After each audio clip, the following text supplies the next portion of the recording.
bienvenue pour la reprise de cette séquence, cette fois-ci, qui va être la séquence de notre grand temps fort Saison Africa 2020. Je tiens à rappeler que Emerging Valley est labellisé Africa 2020, cette grande saison des cultures africaines en France. Et nous aurons d'ailleurs Madame Ngone Fall, commissaire général de la saison Africa 2020, qui sera dans cette plénière sur aujourd'hui quel regard porter entre l'Europe et l'Afrique à travers le prisme des industries créatives et culturelles. Mais avant cela, nous allons avoir deux personnalités, deux regards pour cette séquence inaugurale de ce temps fort Africa 2020. Tout d'abord, Monsieur Jérôme Pasquier, ambassadeur de France au Nigeria, qui va, à travers une interview, donner sa vision, son regard sur les échanges et la relation économique, culturelle entre la France et l'Afrique à travers le Nigeria. Et enfin, et c'est un vrai plaisir, c'est un honneur, c'est un privilège, nous avons la chance d'avoir Madame Angélique Kidjo, qui est la marraine de la saison Africa 2020, qui est une grande artiste qu'on ne présente pas, qu'on ne présente plus, et qui, pour nous, nous a fait une très belle keynote d'ouverture de cette séquence saison Africa 2020.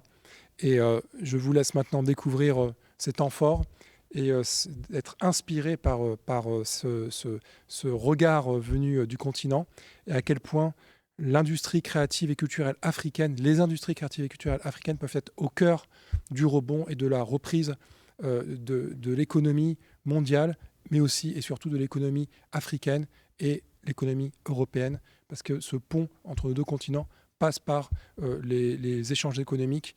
Et la saison Africa 2020 incarne parfaitement cette volonté de résilience et cette volonté de continuer à pousser les écosystèmes malgré la pandémie, malgré la Covid. Et en ça, je salue Ngone Fall pour son abnégation, son courage d'avoir tenu malgré la Covid.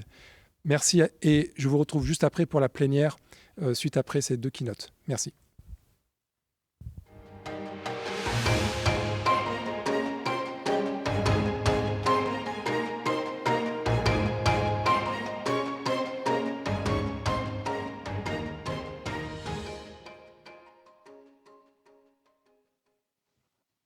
Alors d'abord, la dimension culturelle de la diplomatie française, c'est pas une nouveauté, hein. C'est même, je crois, une des caractéristiques intéressantes de la diplomatie française par rapport à beaucoup d'autres pays. Nous avons depuis longtemps attaché une grande importance aux échanges culturels. Dans la mesure où diplomatie culturelle, c'est pas seulement promotion de la culture française à l'étranger, c'est aussi échange, c'est-à-dire promotion des cultures étrangères en France. Alors, évidemment, tout ça s'adapte en fonction des évolutions et on essaye de cibler de plus en plus les nouvelles formes culturelles, la jeunesse, le digital, tous ces éléments que vous avez cités. Et c'est particulièrement le cas sur l'Afrique. Et en tout cas sur le Nigeria, puisque le Nigeria est clairement un des grands pays de grande puissance. Je ne sais pas si le terme puissance s'applique à la culture, mais un des grands pays en matière culturelle, non seulement à l'échelle de l'Afrique, mais à l'échelle du monde. Maintenant, les artistes nigérians sont connus dans le monde entier et ils sont particulièrement bien représentés sur toutes ces nouvelles technologies. Et donc, c'est pour ça que nous avons réorienté effectivement notre action culturelle ici dans ces directions. C'est d'ailleurs tout à fait conforme aussi aux orientations, aux souhaits du président de la République. Vous vous souvenez de son discours de Ouagadougou qui s'adressait à la jeunesse et qui estime, et là, c'est une évidence dans un pays comme le Nigeria où la population est majoritairement extrêmement jeune, c'est la jeunesse qu'il faut cibler. Nous avons traditionnellement des amis dans les générations plus âgées et il est vraiment important que nous maintenions ces liens culturels, cette envie de culture française également dans les générations plus jeunes et particulièrement en Afrique, y compris en Afrique anglophone où nous ne bénéficions pas évidemment de la même histoire. Alors est-ce que c'est un bénéfice ou est-ce que c'est une bonne chose de ne pas avoir cet héritage historique un petit peu ambigu et parfois compliqué, mais en tout cas pour le Nigeria, en tout cas, c'est vraiment un enjeu majeur de développer les relations avec cette jeunesse africaine. Dans cet esprit, la saison Africa 2020 de Ngone Fall a été une excellente initiative. Alors un petit peu compliquée évidemment avec le Covid et c'est un peu désolant qu'elle n'ait pas obtenu peut-être toute l'ampleur qui était souhaitée. Mais c'était très intéressant parce que l'idée de cette saison, je crois, enfin Ngone Fall l'expliquera beaucoup mieux que moi, c'est justement de présenter en France une nouvelle image de l'Afrique présentée par des Africains et par la jeunesse africaine à laquelle le président attache une très très grande importance.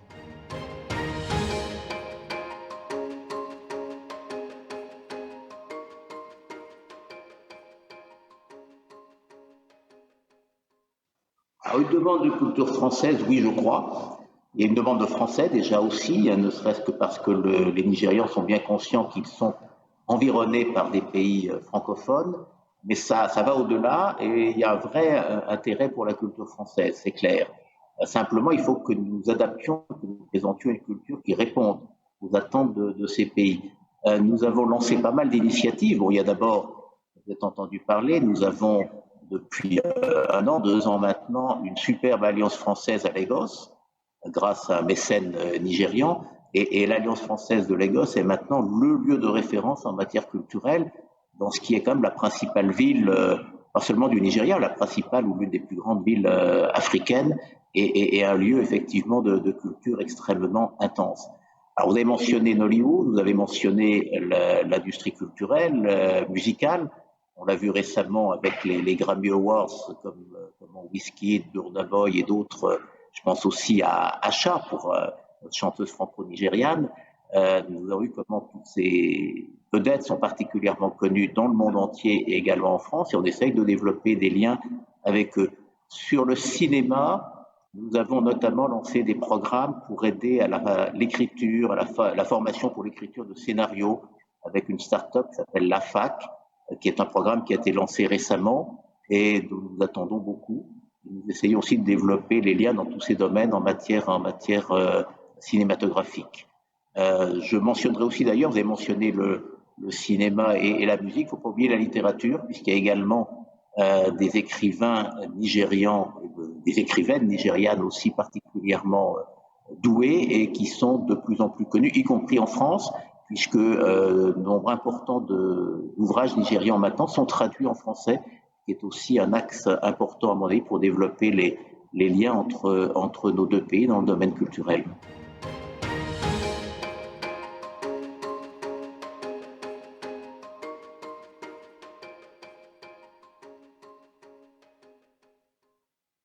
Alors que le Nigeria a des choses à nous apprendre, certainement. On a toujours des choses toujours à gagner dans les échanges, et notamment avec un pays comme le Nigeria qui est d'un dynamisme absolument extraordinaire et sans doute un peu trop méconnu en France. Le fait que vous ayez retenu ces 4 personnalités nigérianes est tout à fait intéressant. Accessoirement d'ailleurs, je remarque que ce sont 4 femmes et je suis personnellement tout à fait convaincu que, sinon dans toute l'Afrique, en tout cas au Nigeria, l'avenir de ce pays repose énormément sur les femmes nigérianes. Je ne vais pas dire du mal des hommes nigérians, mais je suis convaincu que les femmes nigérianes ont un rôle majeur à jouer dans ce pays qui est quand même confronté à de nombreux défis. Alors, qu'est-ce que nous faisons ? Nous avons développé les contacts avec toutes ces personnalités. C'est comme ça qu'elles ont pu être identifiées et qu'elles participeront à votre événement. Nous essayons de les écouter, de voir avec elles, et puis avec eux, il y a quand même aussi quelques hommes, qu'est-ce qu'on peut faire. Et nous sommes ouverts un peu à toutes les possibilités là-dessus. Nous avons un certain nombre de programmes et un petit peu de moyens. Nous sommes le Niger est un des pays qui a été sélectionné par le ministre Le Drian comme prioritaire en matière de développement de la coopération en matière d'ICC. Et donc nous avons un petit peu de moyens et nous avons surtout notre rayonnement. Laura, la France intéresse, la culture française intéresse, nos façons de travailler dans le domaine culturel intéressent. Et sur cette base-là, nous essayons de bâtir de plus en plus de coopération, d'échanges. Et j'espère que vos quatre invités pourront en témoigner, mais c'est plus à elles, à la limite, de dire ce qu'elles attendent et ce qu'elles retirent de la coopération avec nous.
Bonjour à toutes et à tous, je m'appelle Angélique Kidjo et j'aimerais saluer Marseille, la capitale Europe-Afrique de la diversité, de l'innovation et aussi le public d'Emerging Valley.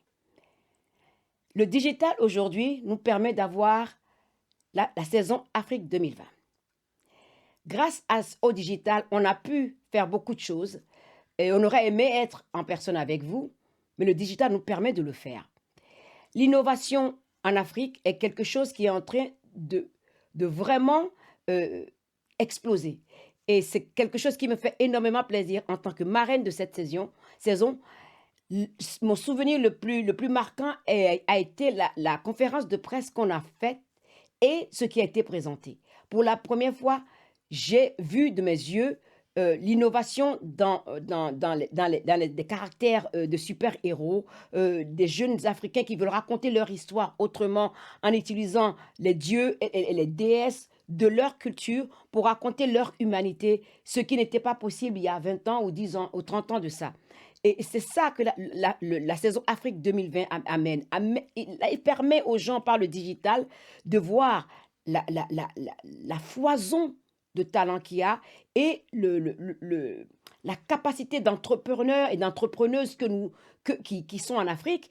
Et pour moi, en tant que marraine, c'est la transmission qui est mon devoir le plus important. Parce que ce n'est pas la transmission de personnes âgées et de mon pays que j'ai su qui j'étais, que j'ai connu mon histoire et que j'ai connu ce continent un peu plus en voyageant un peu partout en Afrique et en m'asseyant avec des personnes qui pouvaient me raconter leur histoire et l'histoire de leur pays. Et c'est ça que le digital nous permet de faire aujourd'hui, de faire voyager le public dans le sens le plus large du terme, en Europe, en France, de voir cette Afrique qui a muté depuis et qui continue de muter et qui a des talents absolument incroyables. L'oralité est importante aussi parce que notre culture, elle est orale et qu'on découvre l'Afrique dans sa beauté et dans sa multiplicité et dans sa diversité. Je vous remercie d'avoir écouté ce que j'avais à dire. J'aurais aimé être avec vous, mais je suis de cœur avec vous et nous allons continuer au-delà de l'Afrique 2020 de laisser à la place à l'Afrique pour qu'elle se raconte elle-même.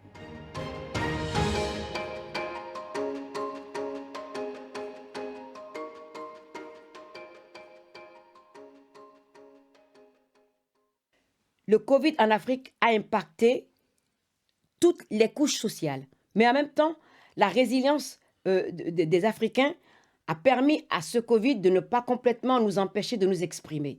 Moi, je vous donnerai l'exemple de ma fondation avec ces jeunes filles que j'aide qui fabriquaient du savon et qui ont donné du savon à tout le monde et qui ont permis aux hommes, aux femmes, aux enfants de maintenir les distances physiques, de pouvoir se laver les mains. Et aussi, surtout ce qui était important pour moi, elles ont de leurs propres initiatives. Elles ont pris les radios et elles ont commencé dans les langues de tout leur village à dire à tout le monde ce que c'était que le Covid et que cette pandémie, il y avait une façon de ne pas l'attraper, c'était de se laver les mains tout le temps et de garder sa distance physique et de ne pas être les uns sur les autres. Et en plus de ça, avec UNICEF, j'ai fait une vidéo en utilisant la chanson Pata Pata qui veut dire toucher, qu'on puisse se toucher. Et je leur dis, cette chanson nous a permis au fil des années, au fil des générations, de faire la fête et d'être tous rassemblés à un endroit. Mais pour cette fois-ci, pour ce moment précis, essayons d'écouter Pata Pata, de danser sans nous toucher et on sortira de cette pandémie encore plus fort. Et ce qui a été très, très touchant pour moi, c'est de voir le nombre de personnes qui ont pu, en 48 heures, envoyer leurs vidéos en dansant, en m'aidant à transposer ce message partout. 28 millions de personnes en 48 heures. Ça veut dire que l'art et les voix africaines s'entendent un peu partout et qu'il y a eu des Japonais qui ont répondu à cette invitation. Le Covid ne nous impacte pas comme ça a impacté en Europe parce qu'on ne vit pas les uns sur les autres. Et le fait qu'on vive à l'extérieur aussi nous a beaucoup aidés. Mais malgré ça, le Covid, il est toujours là et il faut qu'on se batte pour que ça s'arrête. Merci.